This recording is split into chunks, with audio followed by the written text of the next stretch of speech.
Halo teman-teman PRMI dan MYC, bersyukur kepada Tuhan hari ini kita masih boleh bersama-sama berkumpul untuk beribadah di ibadah live streaming hari ini.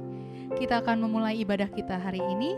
Saya ajak kita semua untuk boleh mempersiapkan diri kita dan Tuhan yang boleh melayakan kita untuk boleh masuk ke hadiratnya Tuhan dan juga untuk boleh fokus mengikuti kebaktian ini dari awal sampai akhir. Kita boleh bersaat teduh terlebih dahulu.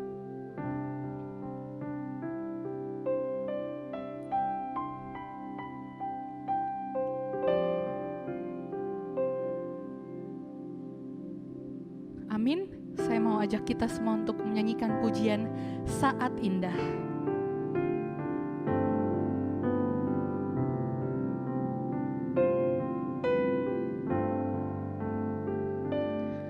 Saat indah ku berhadapan denganmu,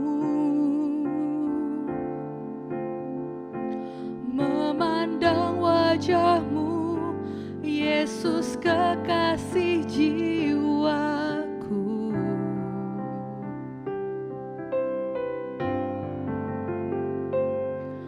Bawa daku erat dalam pelukanmu, menikmati kasih dan indahnya hadiratmu. Hadiratmu Tuhan, ku rasakan hadiratmu Tuhan, ku rasakan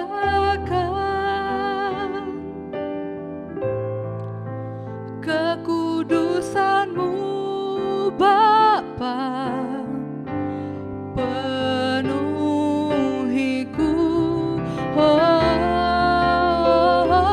ku rindu selalu diam dalam bait-Mu, menikmati kasih anugerah-Mu. Kita nyanyikan dari awal pujian ini. Saat indah ku berhadapan denganmu, memandang wajahmu, Yesus kekasih jiwaku.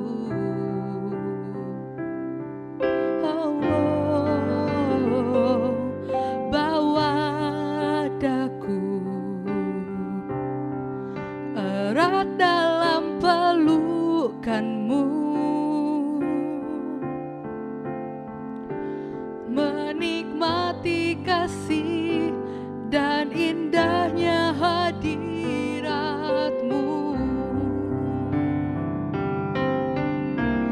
Hadirat-Mu Tuhan, ku rasakan kekudusan-Mu Bapa, penuhiku,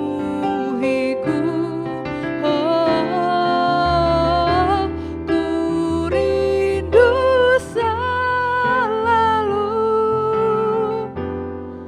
diam dalam bait-Mu, menikmati kasih anugerah-Mu. Hadirat-Mu Tuhan, ku rasakan hadirat-Mu Tuhan, ku rasakan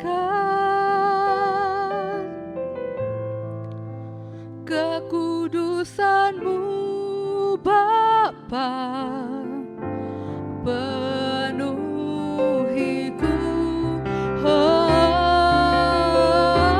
ku rindu selalu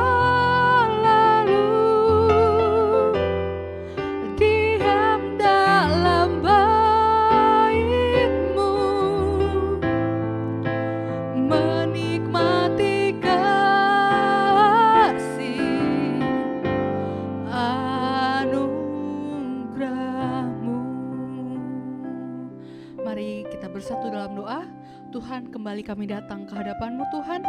Kami bersyukur hari ini kami boleh berkumpul bersama-sama untuk memuji dan memuliakan nama-Mu Tuhan. Berkati kami, berikan kami fokus untuk boleh mendengarkan firman Tuhan, untuk mengikuti kebaktian ini dari awal sampai akhir Tuhan. Tuhan yang beracara berkehendak, Tuhan juga berkati untuk hamba-Mu yang akan menyampaikan firman Tuhan. Kiranya itu boleh menjadi pengingat bagi kami semuanya Tuhan. Dalam nama Tuhan Yesus kami sudah berdoa. Amin. Oke, selamat pagi menjelang siang teman-teman PRMI dan MYC semuanya. Hai juga untuk teman-teman yang baru bergabung ke live streaming hari ini. Saya mau ajak kita semua untuk bangkit berdiri. Kita mau memuji Tuhan dengan lebih semangat lagi. Kita nyanyikan pujian hanya di dalam namanya.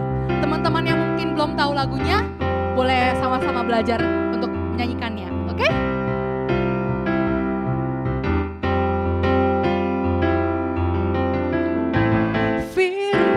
Terangi jalanku,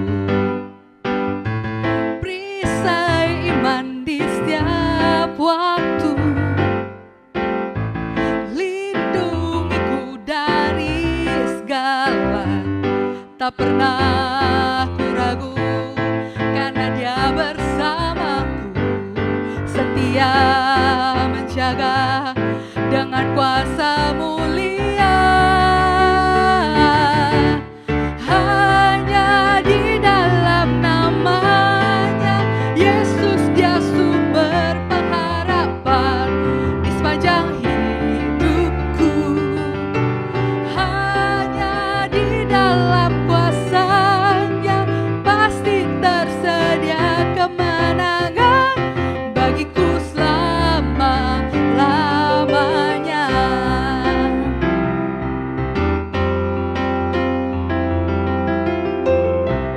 Kebenaran yang bebaskan kita semua. Kebenaran yang bebaskan, selalu berikan ku kekuatan, hadapi segala tantangan, tak pernah ku ragu, karena Dia bersamaku, setia menjaga dengan kuasa mulia. Hanya di dalam namanya Yesus, Dia sumber pengharapan di sepanjang hidupku. Hanya di dalam kuasa-Nya pasti tersedia kemenangan bagiku.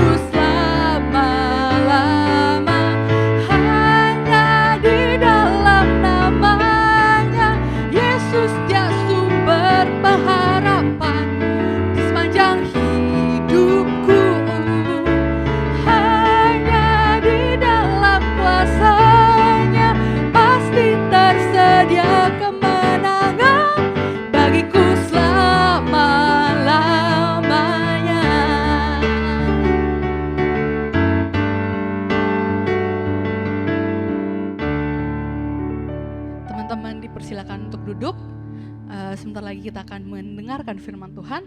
Kita akan menyanyikan pujian Yesus padamu ku berseru. Kiranya lagu ini menjadi pengingat bagi kita semua bahwa Tuhanlah yang menuntun langkah hidup kita, yang menolong kita dalam setiap cobaan dalam hidup kita, dan hanya kepada Tuhan Yesuslah kita berseru untuk setiap hal yang kita alami dalam hidup kita.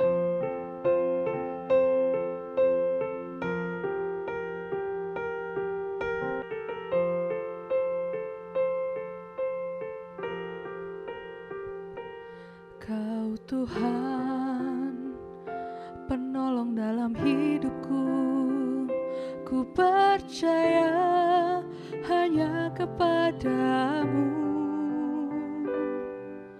Kau pegang tanganku dan tuntun langkahku, Yesus, Kau perlindunganku. Kau Tuhan, kekuatan dalam hidupku, penolongku dalam kesesakan.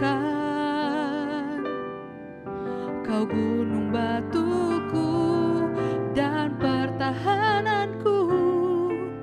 Yesus, Kau kemenanganku.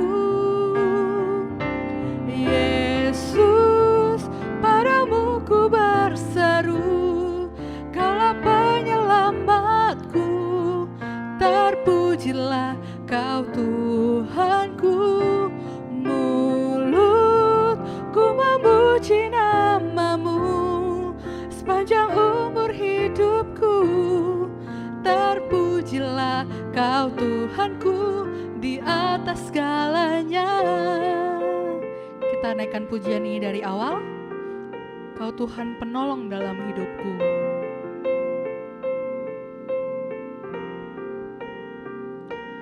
Kau Tuhan penolong dalam hidupku. Ku percaya hanya kepadamu.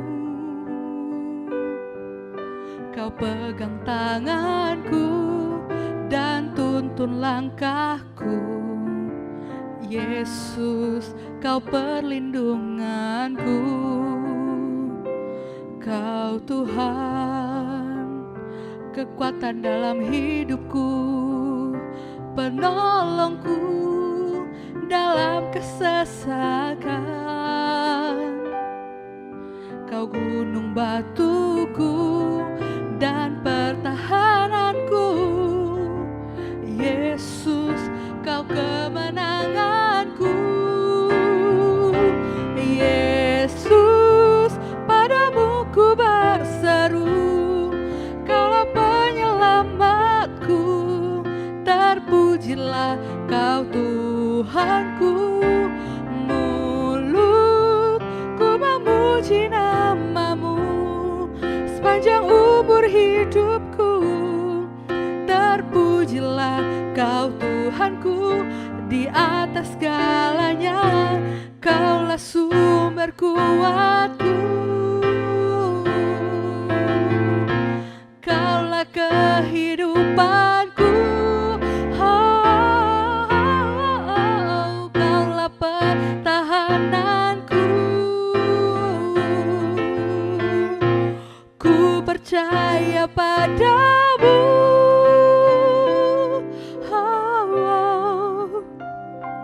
Yesus, padamu ku berseru, Kaulah penyelamatku.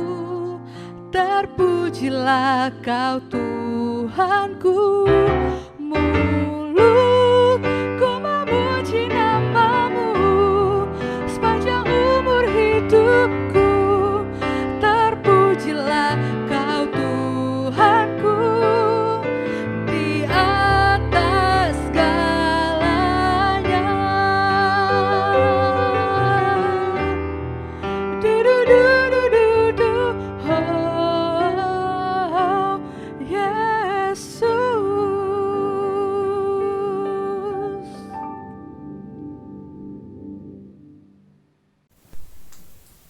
Mari kita buka surat Kolose pasal 1 ayat 21 sampai dengan ayat 23. Kolose 1 ayat 21 sampai dengan ayat 23, saya baca isinya. Juga kamu yang dahulu hidup jauh dari Allah, yang memusuhinya dalam hati dan pikiran, seperti yang nyata dari perbuatanmu yang jahat, sekarang diperdamaikan di dalam tubuh jasmani Kristus oleh kematiannya, untuk menempatkan kamu kudus dan tidak bercela dan tak bercacat di hadapannya. Sebab itu kamu harus bertekun dalam iman, tetap teguh dan tidak bergoncang, dan jangan mau digeser dari pengharapan Injil yang telah kamu dengar dan yang telah dikabarkan di seluruh alam di bawah langit, dan yang aku ini Paulus telah menjadi pelayannya. Kita tundukkan kepala, kita mohon pertolongan Tuhan. Tuhan, kami syukuri di tengah-tengah keadaan yang sulit, yang penuh dengan ketidakpastian seperti ini, kami selalu masih mendapat bimbingan yang pasti daripada firman Tuhan. Dan kami mohon saatnya kami belajar, kami merenungkan, Biarlah Roh Kudus-Mu berbicara, menjadikan firman-Mu itu kekuatan, terang, tuntunan bagi kami. Ini doa kami, di dalam nama Tuhan Yesus kami berdoa. Amin. Saudara, kalau memperhatikan ayat 15 sampai dengan ayat 20 yang kita pernah bicarakan tentang 3 aspek melihat Yesus, bahwa dia adalah gambar Allah, dia adalah yang sulung di antara semua yang dicipta, dan dia kepala tubuh. Nah, pembicaraan itu ditutup dengan mengutarakan karya perdamaian yang Kristus kerjakan. Maka ayat 21 sampai 23 Paulus melanjutkan memerinci karya perdamaian Kristus itu secara konkret di dalam pengalaman jemaat Kolose. Nah, saudara-saudara, karena pengalaman karya perdamaian Kristus itu secara konkret dalam kehidupan jemaat Kolose itu bukan sesuatu yang unik, tetapi menjadi pengalaman umum yang dialami oleh semua orang Kristen. Itu sebabnya baik untuk kita pagi hari ini memahami, kemudian coba merefleksikan, membandingkan, mempelajari itu, kemudian melihat bagaimana pengalaman Kristen kita sendiri. Nah, yang pertama saya ajak saudara untuk merefleksikan adalah pengalaman yang paling awal daripada seorang Kristen adalah terjadinya sebuah peralihan yang mengkontraskan hidupnya dulu dan sekarang. Itu yang kita lihat di ayat 21 dan 22. Paulus berkata begini, juga kamu dahulu. Itu ayat 21. Ayat 22, sekarang diperdamaikan. Jadi ada sebuah perubahan antara dulu dan sekarang. Ini pengalaman yang paling awal atau pintu gerbang kita masuk ke dalam iman Kristen. Sebuah perubahan yang terjadi karena perjumpaan dengan kematian Kristus. Nah, sehingga kita bisa bercerita, dulu aku bagaimana, tetapi sekarang itu bagaimana setelah berjumpa dengan Kristus. Nah, kalau saudara memperhatikan misalnya lagu Amazing Grace, yang sebetulnya juga tidak lain adalah sebuah refleksi kehidupan John Newton, penulis lagu itu sendiri. Ada satu kalimat yang berkata begini, I once was lost, but now I'm found. Jadi dulu saya tersesat, dulu saya terhilang, sekarang saya ditemukan. Atau lagu yang lebih kita kenal dari Nikita misalnya, dia saya percaya saudara tahu lagu ini, ku telah mati dan tinggalkan hidupku yang lama. Lama itu artinya hidupku yang dulu, semua sia-sia, tak berarti lagi. Lantas sekarang setelah hidup lama itu dia tinggalkan, apa yang dia lakukan adalah meletakkan hidupnya pada mezbah Tuhan. Nah, itulah kesaksian yang selalu kita dengar tentang orang-orang yang dulu bagaimana, kemudian bertemu dengan Kristus, sekarang dia menjadi bagaimana. Ini pengalaman paling awal daripada seorang Kristen. Nah, kalau begitu saudara-saudara, kita punya sebuah persoalan besar di sini, yaitu adanya begitu lazim terjadi orang-orang Kristen yang tidak punya pengalaman. Aku dulu dan bertemu dengan Kristus, aku sekarang. Sebuah perubahan yang drastis terjadi dalam kehidupannya. Yang mereka punya adalah dari dulu sampai sekarang aku ya begini aja. Nah, ini terjadi dan lazim terjadi dialami oleh orang-orang Kristen turunan. Mereka tidak punya dan tidak sanggup atau tidak memiliki pengalaman dulu aku begini, setelah ketemu Kristus jadi begini. Saudara-saudara, saya mungkin bisa memakai kehidupan saya sendiri sebagai contoh. Ayah saya adalah seorang Kristen yang punya pengalaman dulu aku ketemu dengan Kristus, aku sekarang menjadi begini. Ayah saya adalah seorang ateis dan seorang petinggi militer di Cina dulu, di dalam partai nasionalis. Waktu berperang dengan komunis, kalah, tertangkap, masuk penjara, dan saat-saat dia menunggu untuk dihukum mati, seorang pejabat tinggi juga yang merupakan sahabatnya tetapi beda, yang juga adalah musuhnya, itu membebaskan dia dari penjara dan menyuruh dia lari, harus meninggalkan Cina hari itu juga. Maka dia lari ke Hong Kong, Nah, di Hong Kong itu ayah saya bertemu dengan Kristus dan dia menjadi seorang Kristen. Dia bisa bercerita bagaimana hidupnya dulu dan bagaimana dia bertemu dengan Kristus, hidupnya sekarang seperti apa. Saudara-saudara, setelah dia mengenal Kristus, mulailah dia ke gereja, mulailah dia berdoa, mulailah dia melayani. Bahkan saya ingat sekali, saya bisa sering kali melihat ayah saya setiap malam berlutut sendiri berdoa. Dalam hidupnya begitu sangat suka melayani, dia menjadi majelis gereja, dan sampai pada waktu dia meninggal dunia, dia tetap adalah seorang penatua di sebuah gereja. Terjadi perubahan hidupnya setelah dia mengenal Kristus. Ibu saya juga adalah seorang Kristen yang bisa punya pengalaman dan banyak cerita bagaimana aku dulu, tetapi sekarang saat aku menemukan Kristus. Dia adalah seorang Buddhis yang sangat paham Buddhisme dan sangat taat. Nah, sekarang persoalannya adalah bagaimana kami anak-anaknya. Saudara-saudara, saya lahir di keluarga Kristen, ayah ibu Kristen. Maka kalau saudara tanya bagaimana hidup saya dulu sebelum kenal Kristus, saya tidak punya. Bagaimana sekarang setelah ketemu Kristus, bagaimana? Saya nggak punya. Yang saya tahu adalah dari dulu sampai sekarang saya hidup di tengah-tengah kekristenan. Nah, saudara-saudara, saya mungkin bisa mengsketsa pengalaman saya dalam tiga poin saja. Yang pertama, hidup di dalam budaya atau hidup di dalam kekristenan sejak lahir, itu bahkan sebelum saya mengenal Kristus, saya sudah diberi nama Kristen. Dibaptis tanpa saya kenal siapa itu Yesus. Dari bayi, saya dibawa ke gereja menerima baptisan anak. Saya bagi 3 pengalaman. Yang pertama, saya harus mengikuti ritual-ritual Kristen. Mau makan, saya harus berdoa. Mau tidur, saya harus berdoa. Kalau tidak berdoa, saya akan dimarahi. Mau makan, selalu ditanya, udah doa belum? Mau tidur, udah doa belum? Nah, kalau belum dilakukan, saya harus lakukan. Minggu saya harus ikut ke gereja. Apalagi, saya harus bawa uang persembahan. Walaupun gak ngerti, orang tua menitipkan uang persembahan, maka kita suka jajanin. Karena kita nggak tahu ya ini duit ngapain kasih ke orang, lebih baik kita pakai sendiri. Saya harus mengikuti ritual-ritual Kristen. Nah, pertanyaannya adalah apa bedanya dengan yang ayah ibu saya lakukan, ke gereja, berdoa, memberi persembahan, dengan yang saya lakukan? Saudara, bagi mereka itu adalah sebuah bentuk hubungan kehidupan mereka dengan Tuhan. Setelah mereka mengenal Kristus, bagi saya bukan. Itu ritual-ritual kosong yang saya nggak ngerti. Akibatnya kalau saya nggak doa malam, bukan ditanya itu hubungan dengan Yesus, tapi lu nggak doa malam, entah mimpi setan lu, entah lu mimpi yang serem-serem lu. Kalau makan saya nggak doa, entah sakit perut lu. Jadi saya lakukan itu, saudara, berbeda sekali dengan apa yang mereka lakukan makna.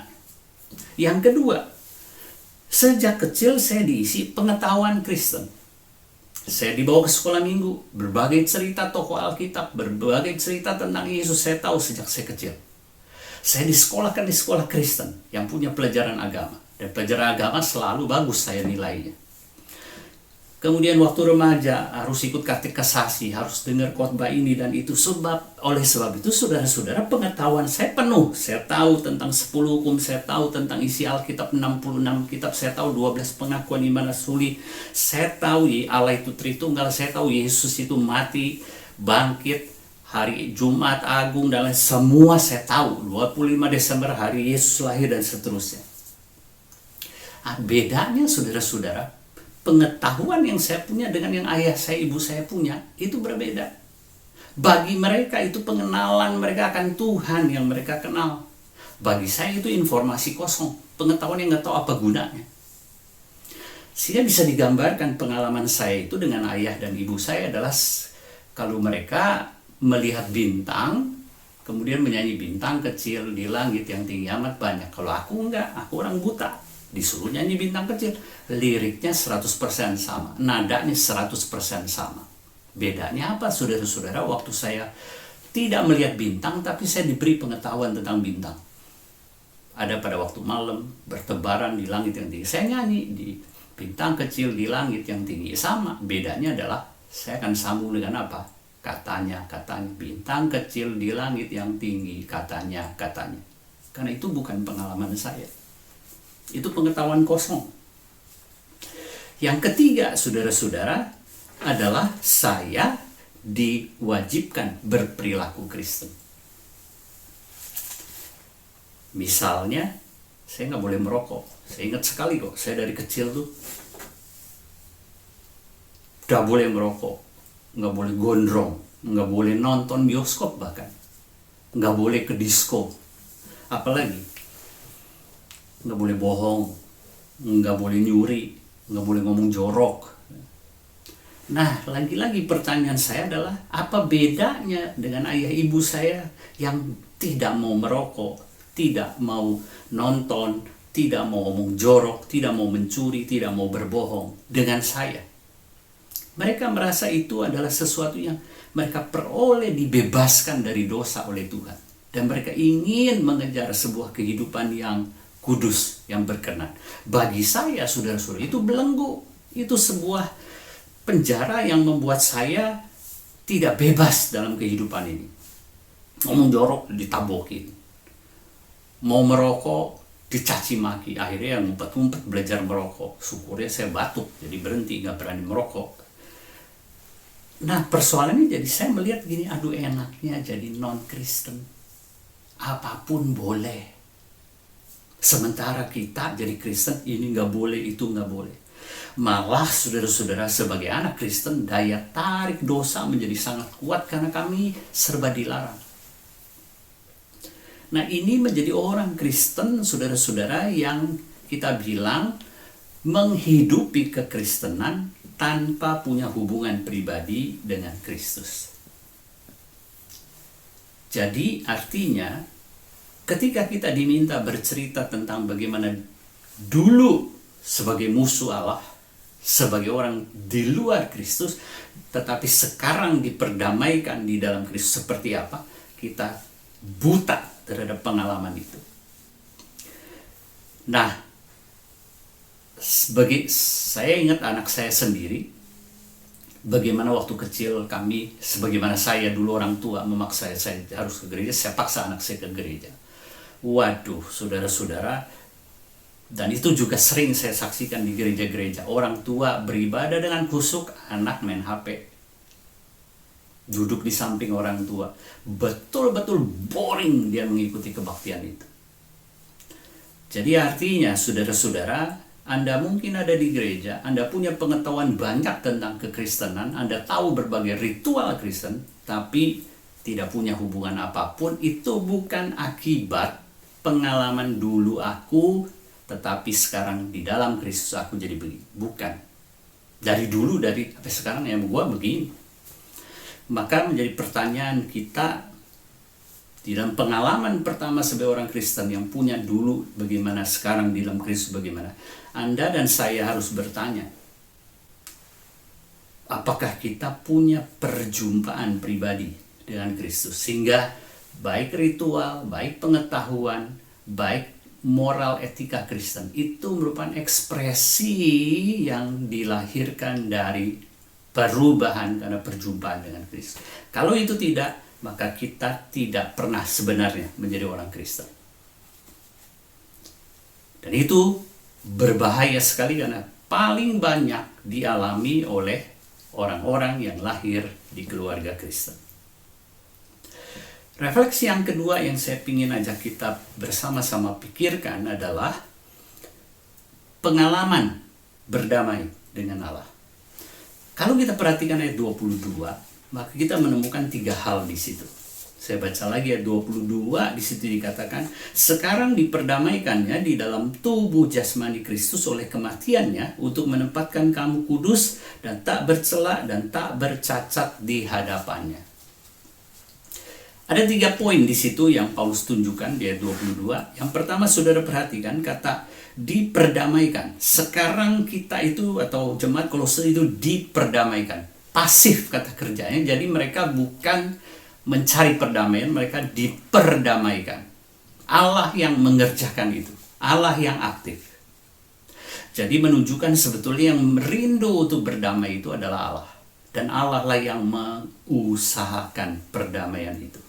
Kalau kita yang rindu untuk berdamai, maka tentulah kita yang akan mengambil inisiatif. Tetapi di sini kita pasif. Allah yang merindukan dan Allah yang mengusahakan, Allah yang berinisiatif. Yang kedua, cara pendamaian itu pun ditentukan oleh Allah, yaitu di dalam tubuh jasmani Kristus oleh kematiannya. Baru yang ketiga dikatakan di situ, tujuan kita diperdamaikan adalah untuk menempatkan kita, kamu kudus dan tidak bercela dan tidak bercacat di hadapannya. Jadi dari 3 poin ini kita melihat mau yang berinisiatif, yang aktif, yang merindukan, yang mengusahakan, kemudian menentukan cara, yang menentukan tujuan, itu semuanya adalah Allah sendiri. Sehingga kita boleh melihat di situ perdamaian ini dari Allah, oleh Allah, dan untuk Allah. Allah yang tentukan untuk apa dia mengerjakan, menyediakan cara, dan kita diperdamaikan dia. Tujuannya apa? Dia yang tentukan. Jadi oleh dia, dari dia, oleh dia, untuk dia. Nah, saya ingin ajak kita secara cepat melihat tujuan kita diperdamaikan. Di situ dikatakan ada 3, yaitu yang pertama untuk menempatkan kamu kudus, yang kedua untuk menempatkan kamu tak bercela, dan yang ketiga untuk menempatkan kamu tak bercacat di hadapannya. Saudara-saudara, kudus, Allah bertujuan menjadikan kita kudus, mendamaikan kita dengan tujuan menjadikan kita kudus. Artinya menjadi kudus artinya yang pertama, Allah menginginkan hidup kita serupa dengan dia. Imamat 19 ayat 2 berbunyi begini, kuduslah kamu sebab aku Tuhan Allahmu kudus. Jadi karena Tuhan Allahmu itu kudus, kamu harus sama kudusnya, serupa dengan dia. Dan yang kedua, arti kudus itu adalah dipisahkan untuk dikhususkan bagi Allah. Jadi selain kudus itu berarti kita ingin dijadikan serupa, yang kedua kita ingin dipisahkan Allah untuk hidup kita seluruhnya diberikan bagi dia. Jadi sederhana, kudus artinya serupa dengan dan hidup bagi Allah. Yang kedua, saudara-saudara, tidak bercela. Unblemished artinya itu latar belakang perjanjian lama. Ketika orang Yahudi membawa persembahan, maka binatang itu mesti betul-betul bersih, tidak ada cacatnya.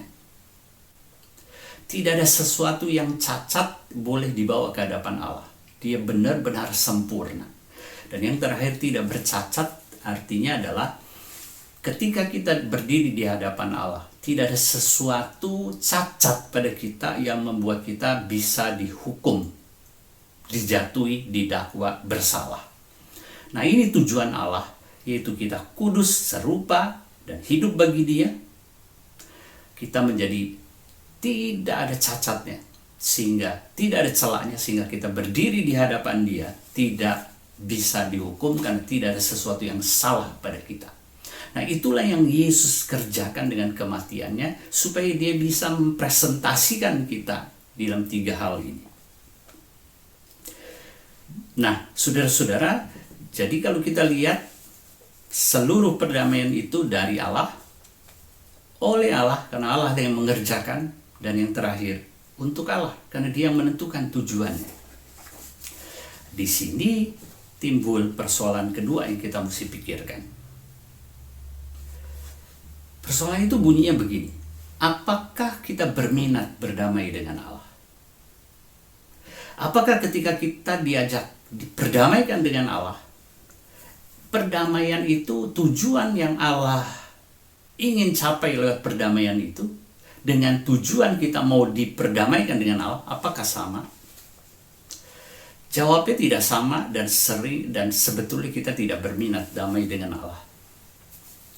Kita tahu bahwa hidup kita itu tidak kudus, hidup kita itu bercela, dan hidup kita bercacat. Kenapa hidup kita tidak kudus, bercela, dan bercacat? Karena hidup kita tidak serupa dengan Allah. hidup kita juga tidak hidup bagi Allah. Kita hidup anti Allah. Kita hidup memusuhi Allah. Itu yang Paulus sebutkan di ayat 21. Jauh memusuhi dia. Nah, saudara-saudara, jadi bagi kita sebetulnya tujuan Allah yaitu supaya kita kudus, tidak bercela dan tidak bercacat. Justru poin-poin ini loh yang membuat kita sebetulnya menjauhi Allah. Yang membuat kita tidak mau dekat-dekat dengan Allah. Saya pernah menonton sebuah film, di dalamnya ada satu percakapan yang menarik, ngomongnya begini. Buat apa bertuhan kalau ada perempuan nanti lu kagak boleh main? Ada minuman keras, lu kagak boleh mabok. Ada duit, lu kagak boleh judi. Hidup kayak apa itu? Dan ada satu lelucon yang pernah saya baca. Seorang kakek tua pergi ke dokter. Dan kakek tua itu tanya, dokter, apakah sakit saya bisa sembuh? Apakah saya masih bisa berumur panjang? Dokternya tanya begini, kakek masih suka main cewek? Kakek itu menjawab, tidak. Kakek suka minum-minum? Tidak. Kakek masih suka plesar-plesir, makan-makan, pesta-pesta? Enggak. Kalau gitu buat apa kakek hidup umur panjang? Hidup kayak begitu apa enaknya? Nah, saudara-saudara, sehingga bagi kita ada orang berkata, if there is no God, I can do everything. Tujuan Allah menjadikan kita kudus, tidak bercela, tidak bercacat, ini justru yang membuat kita lari dari Allah. Ini yang membuat kita memusuhi Allah. Dan ini yang membuat orang berkata, kalau mau serius sama Tuhan, jangan pada waktu muda, rugi lu. Karena dia akan merampas kebebasan kita. Dia akan merampas banyak kesenangan kita. Dia akan merampas banyak hal yang tidak kita suka, dia akan suruh. Yang kita suka itu harus saudara buang. Tidak ada kebebasan di hidup, membiarkan hidup dibelenggu di dalam kekudusan, dibiarkan menjadi bersih dari segala dosa. Saudara, itu yang membuat kita nggak mau Allah kok. Jadi waktu Allah bertujuan mendamaikan kita dengan 3 tujuan ini, kenapa Anda mau? Kalau itulah yang justru membuat kita lari, dan kita tahu hidup kita tidak kudus, nggak serupa Allah. Dan hidup kita tidak hidup bagi Allah. Hidup kita penuh cacat, hidup kita penuh dengan celah. Kenapa? Karena kita nggak mau justru 3 hal yang tadi. Kita antinya. Jadi aneh sekali ketika diperdamaikan kita bersedia. Nah, itu berarti saudara-saudara, seringkali tanpa kita pikir, kita diperdamaikan dan kita bersedia, itu ada banyak alasan yang ternyata sama sekali berbeda dengan alasan Allah mendamaikan kita dengan dirinya. Saya sebut saja 2 alasan yang paling lazim adalah yang pertama, karena takut. Karena yang jadi musuh kita itu bukan orang biasa, tetapi Allah itu sendiri. Sehingga kita harus takut, lebih takut dari apapun yang paling kita takutin. Kenapa? Karena dia punya kesanggupan bukan membuat kita sengsara 1-2 tahun, tetapi seumur hidup dalam kekekalan melempar kita ke neraka. Maka banyak orang, saudara-saudara, bersedia didamaikan karena apa? Nggak mau masuk neraka. Banyak penginjilan yang mengatakan percaya Yesus supaya kamu jangan masuk ke neraka, dosa diampuni, boleh masuk surga. Saudara-saudara, itu alasan yang pertama, supaya saya tidak usah masuk neraka. Alasan kedua yang membuat kita bersedia diperdamaikan, tetapi tidak sama alasan tujuannya saya damai dengan alasan Allah mendamaikan saya dengan dirinya. Apa alasannya?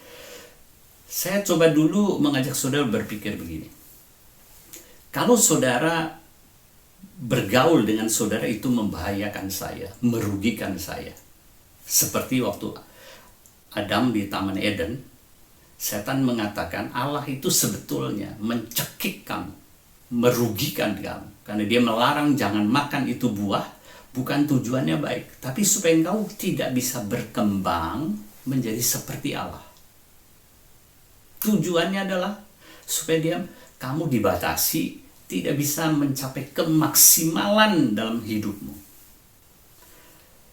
Dan ketika Adam percaya kepada kebohongan setan, maka pada saat yang sama sebetulnya dia mengatakan Allah pembohong, setan itu yang benar. Nah, kalau Allah itu pembohong, maka sebetulnya hidup di luar yang Allah katakan, itulah sebetulnya adalah kebebasan, itulah adalah kemajuan. Itulah kebebasan yang betul-betul kita bisa nikmati dan kita cari. Itu sebabnya saudara-saudara, kalau kita lihat misalnya Allah berkata seks harus setelah menikah. Kedua, seks harus dengan satu pasangan. Yang ketiga, harus laki dengan perempuan. Apakah ada orang pernah mengatakan ini kebebasan? Dengan satu lagi mengatakan seks mau setelah nikah atau sebelum nikah, terserah. Yang kedua, seks itu mau dengan satu pasangan, dua pasangan, tiga pasangan, terserah. Seks itu mau laki sama perempuan, laki sama laki, perempuan sama perempuan, atau kumpul laki perempuan, laki sama laki, terserah. Yang mana yang namanya kebebasan? Kita bilang ini yang disebut free sex. Yang ini nggak pernah disebut free sex, ini belenggu. Maka kita lihat sebetulnya di luar firman Tuhan itu adalah kemerdekaan kita. Nah, di sini saudara-saudara, kalau Allah itu merugikan, belenggu kita, dan akhirnya kita percaya apa yang setan katakan, kita memusuhi Allah. Kalau Allah kemudian mengajak kita damai dan kita mau, kenapa kita mau? Kalau saya merugikan saudara sehingga saya pernah rugikan saudara, saya pernah sakiti saudara, saudara kemudian lari memusuhi saya. Satu hari saya datang mengajak saudara damai. Sampai saudara mau, itu kenapa? Pasti kita ngomong, oke, gue mau asal lu janji nggak ngurugiin gue lagi. Dan lu janji jangan membahayakan gue. Sampai hubungan itu menguntungkan saudara, mungkin saudara mau. Maka hari ini kita mendengar banyak sekali orang bercerita Yesus kepada kita dengan iming-iming bahwa percaya Yesus itu menguntungkan, percaya Yesus itu mendatangkan berkat dunia dan akhirat. Jadi semua itu dia tidak akan merugikan saudara, melainkan dia akan mendukung kesuksesan kita, mendukung kebahagiaan kita dunia akhirat. Singkatnya, jadi kalau percaya Yesus kecil senang-senang, muda sehat dan sukses, tua bahagia, mati masuk surga. Kita dibujuk saudara seperti itu sehingga akhirnya kita mau berdamai karena apa? Kalau yang tadi dari dia, oleh dia, untuk dia, kita pelintir belakangnya, oke, dari dia setuju, oleh dia setuju, tapi yang paling belakang kita pelintir untuk apa? Untuk aku.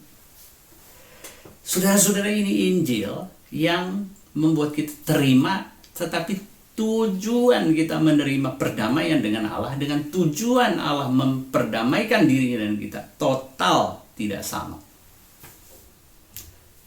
Maka kalau begitu pertanyaannya adalah, ketika tujuan Allah mendamaikan kita dengan dirinya, dengan tujuan kita menerima pendamaian itu bagi kita, kalau itu berbeda, sebetulnya pernahkah kita berdamai dengan Allah?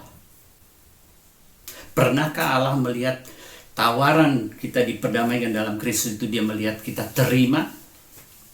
Saya kira juga tidak pernah terjadi perdamaian karena kita tidak pernah setuju.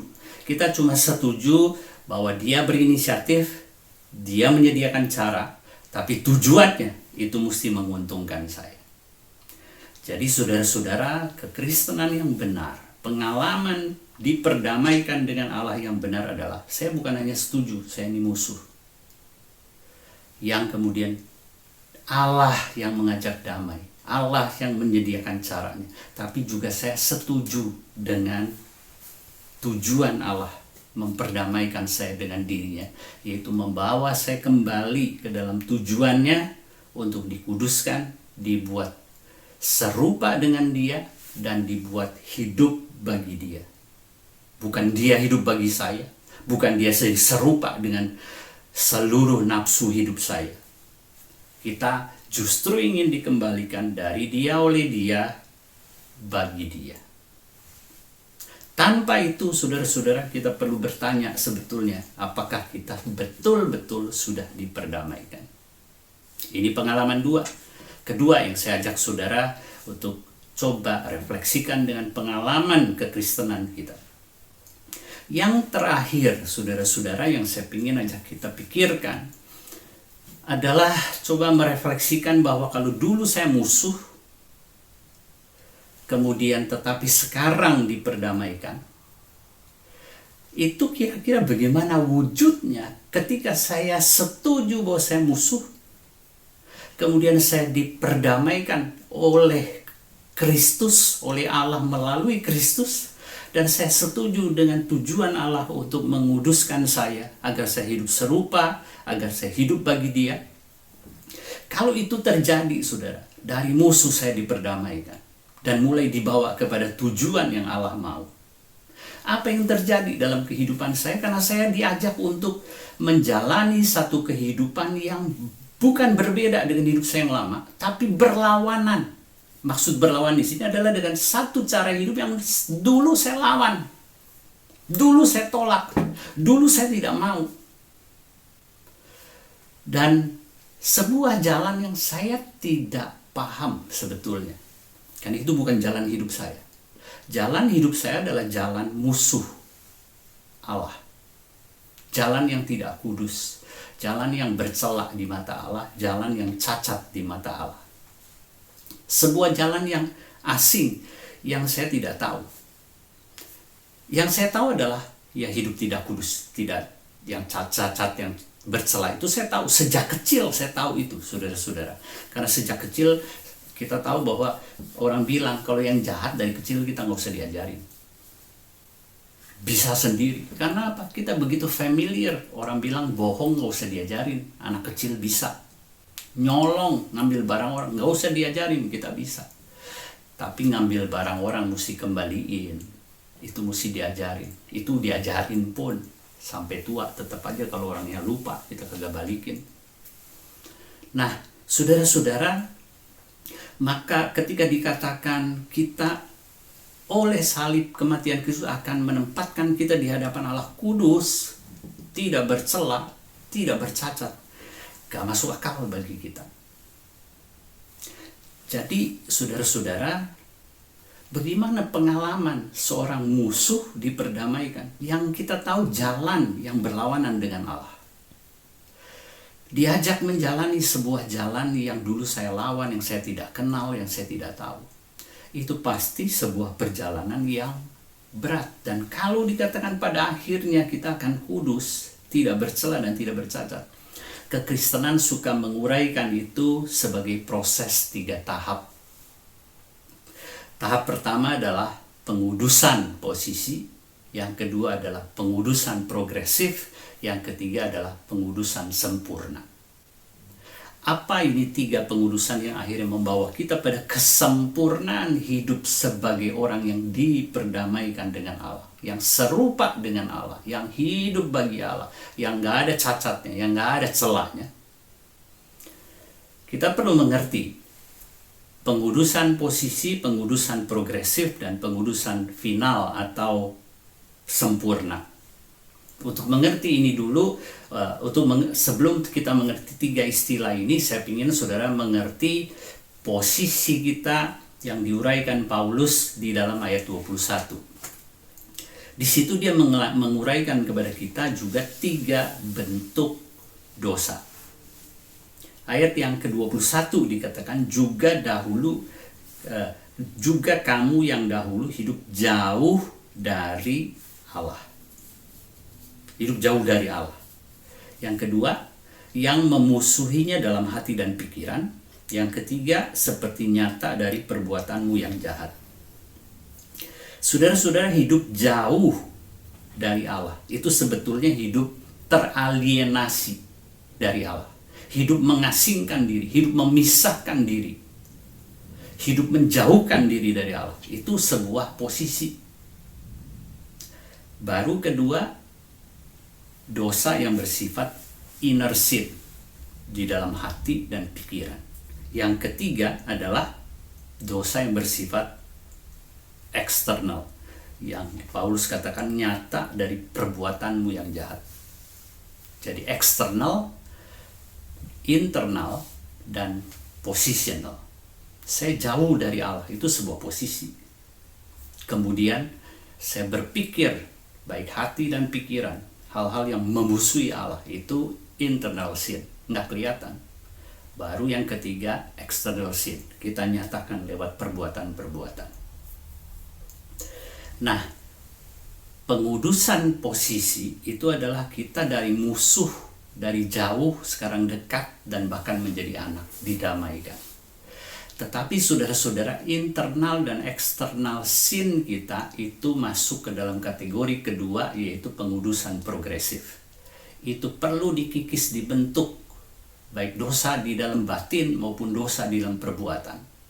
Sampai antara perbuatan, pikiran, dan posisi saya sebagai anak Allah, sebagai orang yang didamaikan dengan Allah itu 100% sama.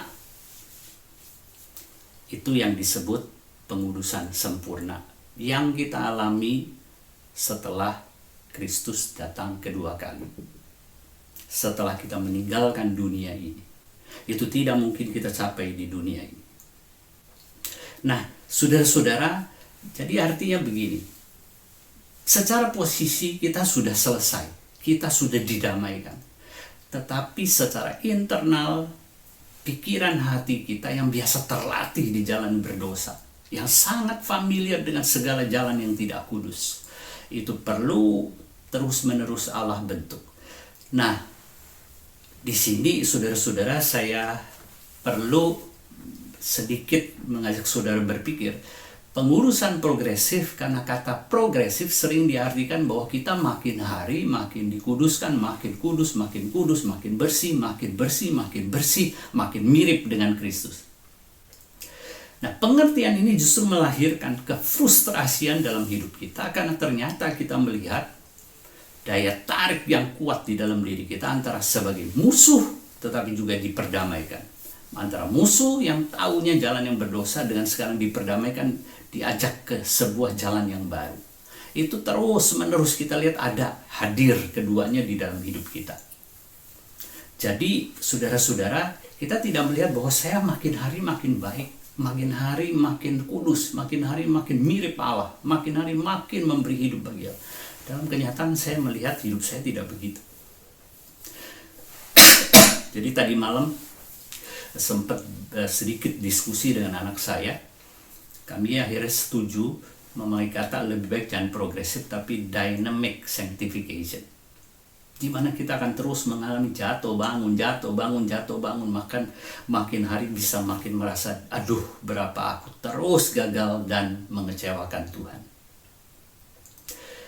Saudara-saudara, yang saya rasakan sendiri di dalam Tuhan itu yang terjadi adalah sebuah tarik-menarik antara ingin lari dari Tuhan karena melihat kegelapan diri dan keinginan untuk makin dekat dengan Tuhan karena tahu hanya Tuhanlah yang bisa menyembuhkan dan membebaskan saya dari belenggu dosa.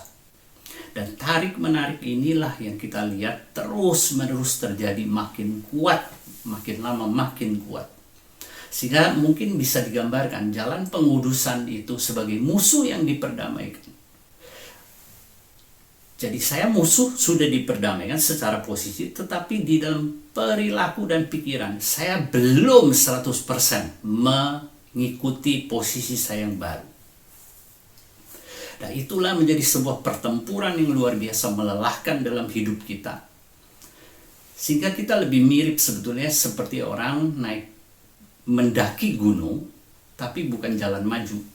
Makin lama makin tinggi, makin suci, makin kudus, makin baik. Bukan, saudara-saudara. Kita naik gunung, mendaki, tetapi jalan mundur. Sebetulnya kita naik, dan makin kita naik tinggi, makin kita melihat kehidupan kita sebetulnya waktu kita memusuhi Tuhan. Dan bagaimana hati dan pikiran kita begitu luar biasa memusuhi Tuhan. Jadi makin kita dekat naik ke atas, sebetulnya yang Anda akan makin lihat adalah berapa kotornya saya, berapa jahatnya saya, berapa dalamnya kejatuhan saya. Dan itu menjadi sebuah pengalaman saudara-saudara yang sangat menyusahkan kita, dan itu sebabnya juga yang saya mengerti itu yang Paulus tulis di dalam Roma 8:23, itu sebab kita mengeluh menunggu hari kita dibebaskan, hari kita dimerdekakan. Tapi satu hal saudara-saudara yang perlu kita ingat, kalau saya musuh saja diperdamaikan, maka di dalam segala pergumulan seperti ini, dia tidak pernah meninggalkan kita. Dia pasti tidak pernah lepaskan kita. Jadi makin kita dekat dengan terang, sebetulnya makinlah kita melihat kegelapan di dalam diri kita. Nah, ini 3 pengalaman kekristenan yang saya ingin bagikan kepada saudara. Masih banyak hal yang saya renungkan dari ayat 21 sampai 23, tetapi karena waktu saya stop sampai di sini. Yang pertama, apakah kita jelas perjumpaan dengan Kristus? Alasan saya diperdamaikan, apakah itu sama dengan alasan Allah memperdamaikan saya dengan dirinya? Dan ketika saya menerima, setuju bahwa saya musuh didamaikan, bahwa saya hanya bisa didamaikan di dalam Kristus, dan saya setuju didamaikan untuk tujuan yang Allah tentukan, maka kita akan tetap mengalami satu tarik ulur karena saya ini mantan musuh. Yang ketika didamaikan saudara-saudara, tetap jejak-jejak bahwa saya ini bekas musuh Allah itu kuat mencengkram kita. Dan disitulah kita tidak mungkin lepas daripada pergumulan yang dalam sampai satu hari kita mencapai pengudusan sempurna, di mana pikiran, hati, dan posisi kita seluruhnya serupa dengan Allah dan seluruhnya dipersembahkan bagi Allah. Kita berdoa. Tuhan, biar kami dikembalikan di dalam memahami bahwa perdamaian kami denganmu, keselamatan kami dengan yang datang dari Kristus bagi kami adalah dari Tuhan, oleh Tuhan, dan bagi Tuhan. Kerjakanlah itu terus Tuhan di dalam kehidupan kami sampai kami sempurna, serupa dengan Kristus, dan seluruh hidup kami menjadi sebuah hidup yang dipersembahkan. Ini doa kami. Dalam nama Tuhan Yesus kami berdoa. Amin. Shalom, saudara sekalian dikasih Tuhan. Kita bersyukur Tuhan memimpin kehidupan kita telah masuk ke minggu pertama bulan Juli di tahun 2020 ini. Tuhan berikan kepada kita kesehatan dan kesempatan yang indah. Kita dapat beribadah bersama-sama. Kami mengucapkan terima kasih yang sebanyak-banyaknya untuk pelayanan dari Pak Yohan yang hari ini telah menuntaskan seri eksposisi surat Kolose kita. Dan sekali lagi diharapkan saudara sekalian dengan metode firman Tuhan dengan eksposisi ini dapat membuat kita semakin rindu untuk menggali, untuk memahami kebenaran firman Tuhan di dalam kehidupan kita. Tidaklah kita mungkin mengasihi Tuhan tanpa kita mengasihi firman-Nya, saudara. Jadi saya harapkan saudara sekalian kita dapat bersama-sama bertumbuh di dalam firman Tuhan. Nah saudara, kita akan terus mempersiapkan diri kita menghadapi sistem normal yang baru. Jadi mulai minggu depan saudara, ibadah kita akan kita siarkan kembali secara langsung pada hari Minggu. Jikalau selama ini, selama masa PSBB, kita melakukan ibadah, kita dengan cara recording atau rekaman, maka mulai minggu depan, saudara kita akan kembali beribadah secara live streaming. Tetapi bukan berarti kita sudah akan membuka untuk umum, nanti akan diinformasikan lebih lanjut lagi kepada kita sekalian, kapan waktu yang terbaik teman-teman, saudara sekalian bisa kembali datang ke gereja untuk beribadah bersama-sama. Kita doakan bersama-sama. Dan saya rasa sedemikian warta hari ini. Saya mengajak kita semua untuk bersatu di dalam doa dan nanti kita akan menerima berkat dari Tuhan. Ya Tuhan, kami bersyukur untuk kehidupan, kesempatan yang Tuhan berikan untuk kami boleh beribadah pada saat ini. Bersyukur untuk firman-Mu yang kembali menguatkan kami, membuat kami semakin mengerti akan peran sentral Kristus di dalam kehidupan kami. Tuhan, berkatilah kami, setiap kami yang akan menghadapi situasi new normal, baik itu di dalam dunia pekerjaan, kami akan bergumul menghadapi pekerjaan kami dengan adaptasi kebiasaan-kebiasaan yang baru. Dan juga kami yang akan melanjutkan studi kami ke jenjang yang berikutnya. Tuhan juga yang menyertai setiap kami. Kami bersyukur Tuhan, berdoa juga untuk persiapan untuk kembali live streaming ibadah pada hari Minggu, di minggu yang akan datang. Kiranya Tuhan yang memberkati setiap pelayan-pelayan Tuhan dan setiap ibadah yang akan kami lakukan pada hari Minggu.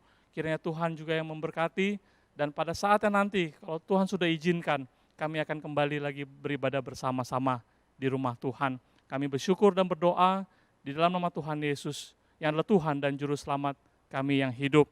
Saudara sekalian dikasihi Tuhan, mari kita arahkan hati dan pikiran kita untuk menerima berkat daripada Tuhan. Tuhan memberkati dan melindungi engkau.